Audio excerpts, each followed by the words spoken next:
Baie styfmeel. Nou kyk, ek was by Bossa Centurion se opening gewees and made good times in Cape Town, maar dis nou in Centurion. As jy dit nog nie weet nie, moet jy dit nou weet. Nou toe weer kom kuier om te kyk of dinge nog so mooi loop soos daai aand by die opening. So kom ons gaan kyk bietjie hoe lyk die dinge. Hulle weet nou nie ek kom nie, maar ek het spesiaal vir my 'n strikdas aangesit, 'n blom sodat hulle my nie moet herken of iets van my sien. Ek kyk vir ons gaan.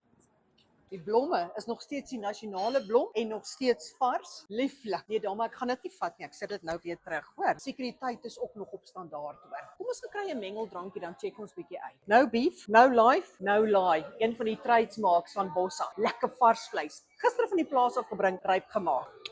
Dit maak nie saak hoe swak jou oë is nie. Hierdie TV kan jy die sport lekker sien. Is juis vandag krieket. Lekker man. Ons en die swart beeste te mekaar, maar die halk loop mooi.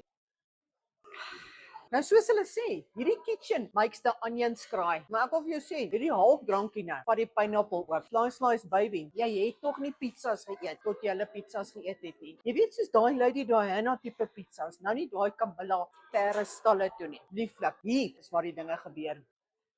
Manne, net soos die aand van die opening, is die drank vars, die ys is vars, die vibe hier binne is net lekker kwadraat. Vir al die wiskundiges, hulle sal verstaan, en die boekhouers, hierdie is die plek waar jy wil wees. Soos Carlos en Esther altyd sê, it's good to see you. Maar nou sê ons, it's always good to see you. Groete Carlos en Esther, gegroet van Matie.